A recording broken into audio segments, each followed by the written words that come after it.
Hello and welcome to Smoke and Musings. This is a space where I'm just going to sit and share thoughts, musings, have my smoke burning. Um, it's just something that I do every single day is I sit of a morning and I sometimes have my journal and I journal away, and other times I'm just sitting watching a spider build a web, and other times I just stare blankly out into the trees. And I think that in those moments of stillness that I allow myself, that's where my wisdom has actually been able to come forward, where clarity actually happens for me. And I just know that, in my past life, before I did this work, I never would have given myself even a minute, unless, of course, I was having a cigarette. That was pretty much the only time that I took time for myself. And I realized that when I gave up smoking, that was the greatest thing that I realized that I didn't have anymore was any time alone or time to myself. I think that, like, when I think about that, um, it was 2006 that I made the decision to give up smoking.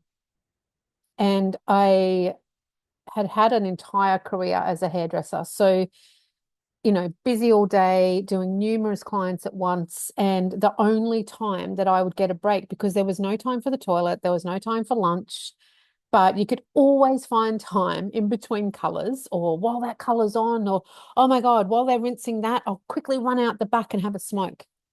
And what that was actually doing for me was just like recentering me. I hated the taste of cigarettes. So I used to always have to have either a drink or a mint in my mouth because I couldn't stand the taste of it. And yet I kept telling myself that I loved smoking.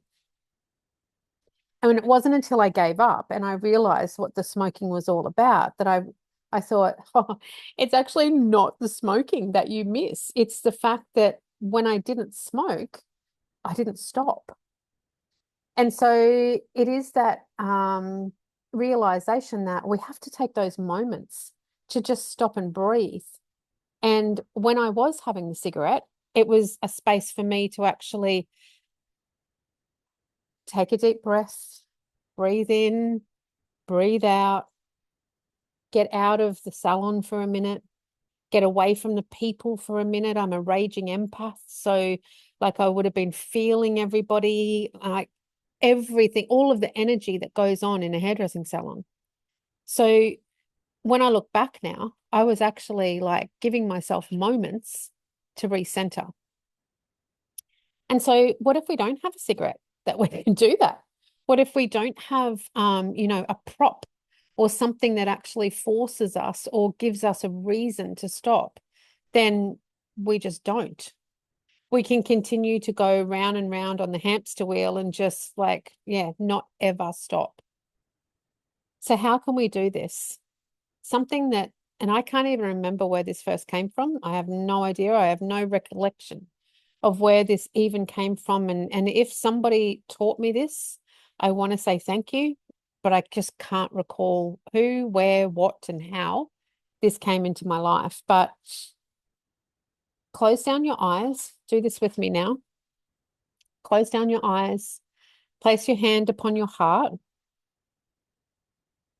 And just in your mind's eye or out loud, whatever you prefer, just say the words, I call myself home.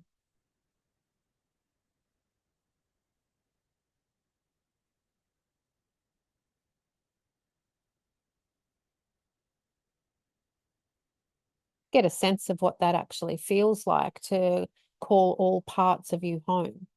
So, we leave ourselves in conversations with other people.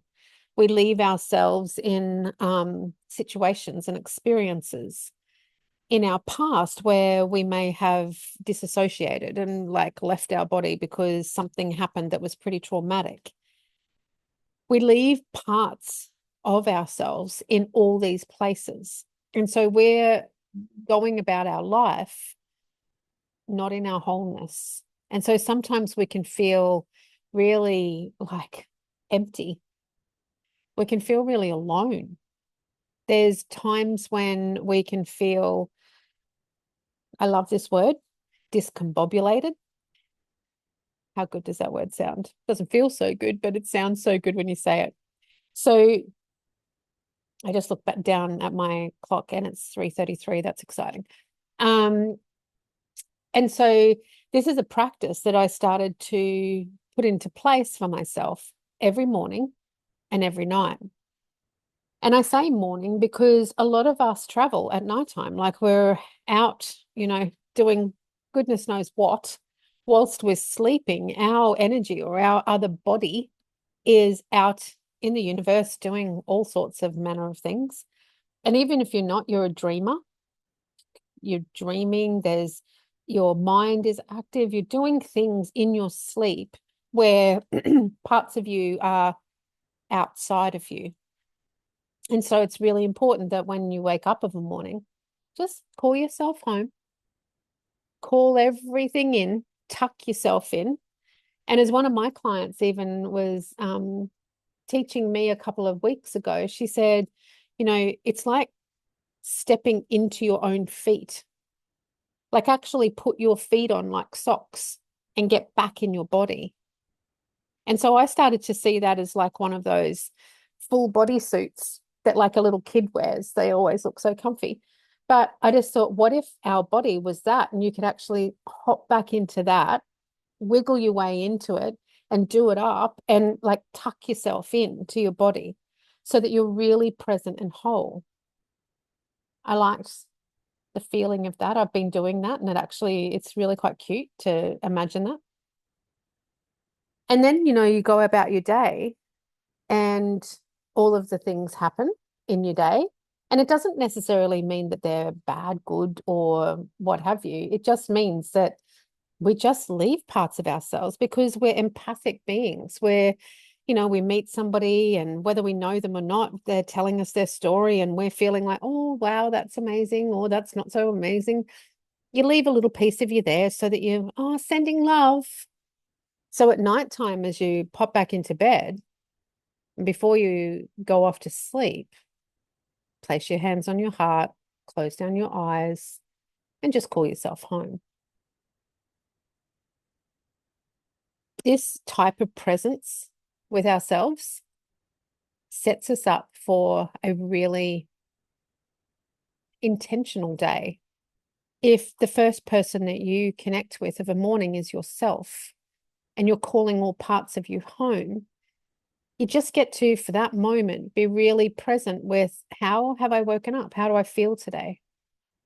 What's going on for me? Is there any pain in my body? Am I feeling like energized? Do I feel like I've had a good rest?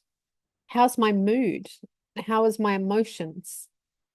And before you put your feet on the floor, you actually get to check yourself, as they say in that beautiful movie.